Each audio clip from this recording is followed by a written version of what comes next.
camera closer. I have a secret for you. Guess what? You don't have to use granulated sugar to make a simple syrup.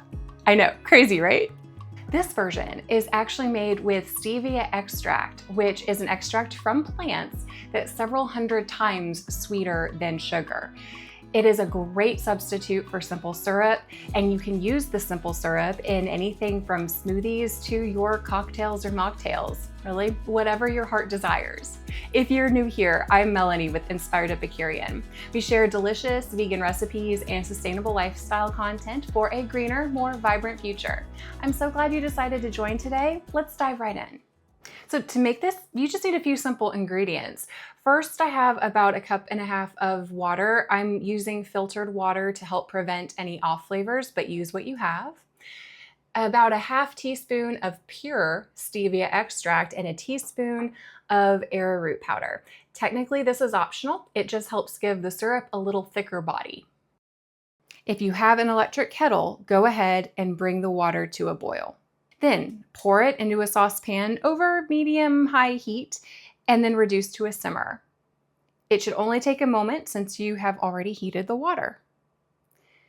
Add just a small amount of water to your arrowroot powder, kind of creating a slurry. This will prevent it from clumping when it hits the warm water. So I'm using simple, pure stevia extract today. Keep in mind that if you are buying any others from the store, they may have fillers like dextrose, erythritol, etc. I just want pure stevia extract.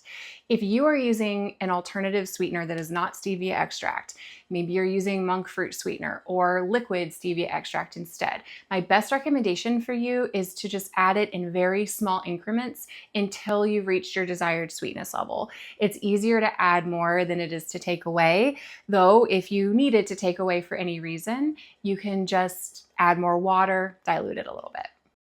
Then stir in the stevia extract and arrowroot powder slurry until dissolved. Simmer for about 5 minutes to let it thicken before removing from heat, letting it cool, and transferring it to an airtight container. Now, this is a bit of an oversimplification, but stevia cultivation or stevia leaf cultivation is typically a little more sustainable than some regular traditional granulated sugar cultivation. All depends, but that's one of the reasons why I like using stevia. Additionally, if you have an electric kettle on hand and you're able to use that to give your water a jump start for boiling, research has actually shown that starting the boiling process in an electric kettle can save some energy in your kitchen. So just a few sustainable tips to keep this as eco-friendly as possible. All right, time to give this a little taste. See how it turned out. It's sweet. I love that. Sweet like a simple syrup. It has a light, bright sweetness to it from stevia, and that stevia extract adds just a hint of herby flavor, but really it's mostly just a sweet flavor. Perfect for an addition to like your morning oatmeal. Smoothies, cocktails, mocktails, kind of where you would use a traditional simple syrup. That being said, its only real limitation is the fact that you can't use it as a one-to-one replacement for corn syrup, like thick, heavy corn syrup in recipes.